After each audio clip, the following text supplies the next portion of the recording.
An eccentric and wealthy scientist named Voyan launches a peculiar social experiment offering couples a grand sum of $5 million simply for remaining inside a spotless white room for 50 consecutive days, with the condition that if either partner steps out early the reward shrinks down to $1 million, and throughout the entire stay they are cut off from the outside world with zero entertainment and only each other for company, though they may order small luxuries by sacrificing portions of their prize money. The couple chosen for this particular round is Mike and Kate, two people who walk in convinced the whole thing will be a breeze and easy cash, with Mike dreaming of endless parties and a carefree life once they walk out rich, while Kate quietly envisions investing every dollar wisely and building something solid for their future. They quickly discover the room lives up to its name, being entirely white and nearly empty, furnished only with a bed and a bench, a plain bathroom they must share one at a time, a glowing red exit button, a touchscreen for ordering treats, and an enormous clock mounted above the door endlessly counting down their remaining days. Their daily meals consist of a tasteless nutritional shake served in a plain white carton, and the lighting in the room shifts automatically to signal morning, afternoon, evening, and bedtime, while the touchscreen also lets them set a personal alarm, which Kate uses to maintain some semblance of structure while Mike plans to sleep in as long as possible. On their very first night Mike makes a move, but Kate grows self-conscious knowing they are probably being observed, and though she gives in eventually they keep things quiet and discreet beneath the blankets. Each morning Kate slips into the bathroom to look herself in the eye and recite affirmations, reminding herself why they are doing this, and after showering they feed their worn clothes into a laundry chute and receive back identical pale pajamas that at least carry a hint of color. To fill the hours Kate tries to puzzle out the deeper purpose behind the experiment, which leads Mike to recall a documentary about one of the scientist's past projects that ended in ruin for an ordinary working family. And though nobody truly understands what drives Voyan, they all agree he has enormous wealth and an obsessive fascination with watching human beings pushed to their limits. Boredom arrives faster than either of them expects, with Kate turning to meditation and Mike falling into restless philosophical monologues about the symbolism of the color white or the correct technique for brushing teeth. And though Kate keeps urging him to stay focused on the prize, Mike begins sleeping poorly and his mood slowly deteriorates. While Kate holds herself together through her morning rituals and gentle encouragement, and together they invent small games like hand clapping or Marco Polo or spontaneous dancing just to get through another identical day. Everything shifts slightly when Mike discovers a tiny bug that has wandered into the room, and he becomes immediately attached, trying to feed it drops of the shake before the automated voice cuts in to warn that food is strictly for the contestants. And after failing to communicate with the speaker system, Mike resolves to press the exit button just long enough to release the creature, which ignites a fierce argument with Kate, who fears even touching the button will cost them everything. And in the heat of the fight, Kate accuses Mike of performing his veganism purely to antagonize his privileged father rather than out of any real conviction.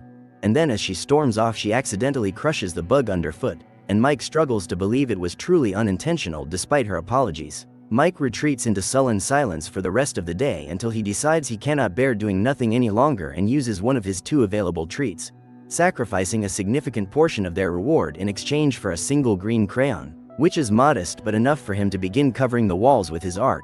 And after watching him work for some time, Kate asks him to draw her portrait, though she abandons the idea when she learns he refuses to paint anything realistically and insists on his own abstract style.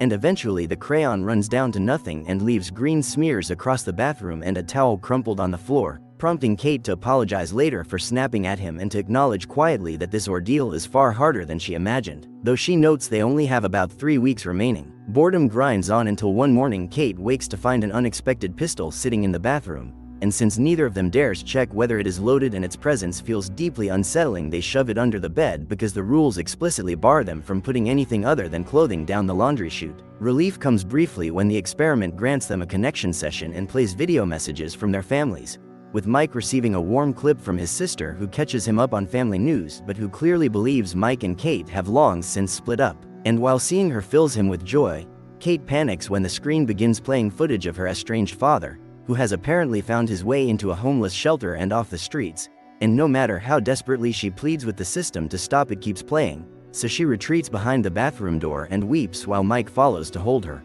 The weight of seeing her father crushes Kate entirely, and the next morning she does not rise when the alarm sounds, remaining in bed and sinking into a depression as the days pass. And only then does she confide to Mike that she had hidden the truth about her father for years out of shame, that he had drunk away their home and her education and any chance she had at a normal childhood. With roughly 2 weeks left, Kate remains mostly motionless while Mike keeps himself occupied by smudging his old crayon drawings with his fingertips or dramatically performing the text on their pajama labels in every possible emotional register as though doing theater exercises.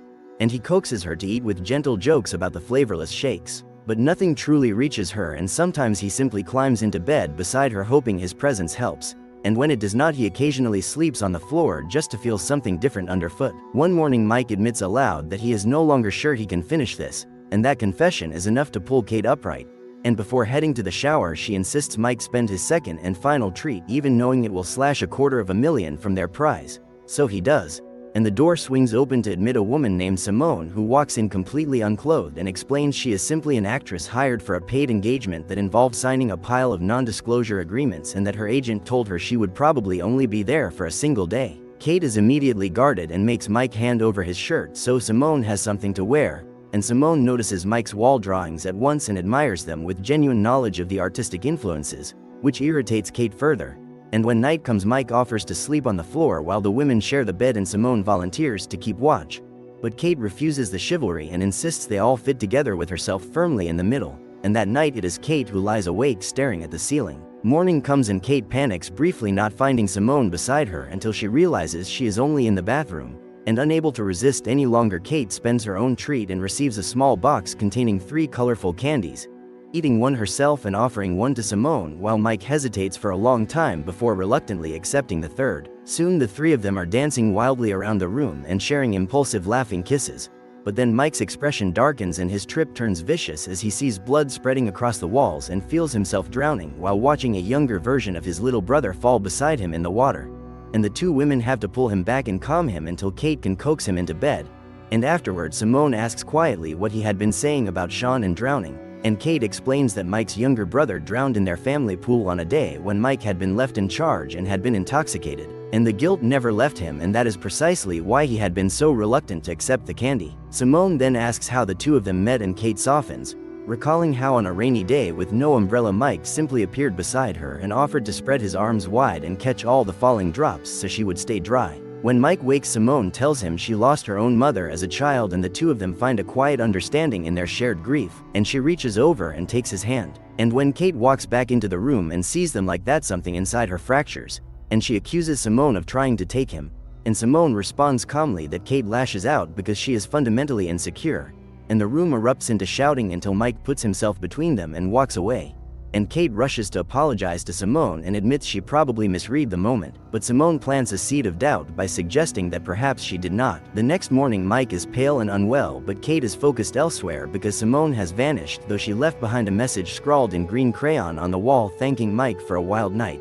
And Kate explodes, refusing to hear Mike's explanation that this is another manipulation by the room itself, like the gun was. And in her fury she shoves him hard enough that he falls and strikes his head on the floor and begins bleeding. And Mike gets to his feet and backs away and quietly lists everything he has quietly given up for her over the years, including his college degree and his old social circle and his faithfulness even through long distance. Yet what he receives in return is suspicion and violence.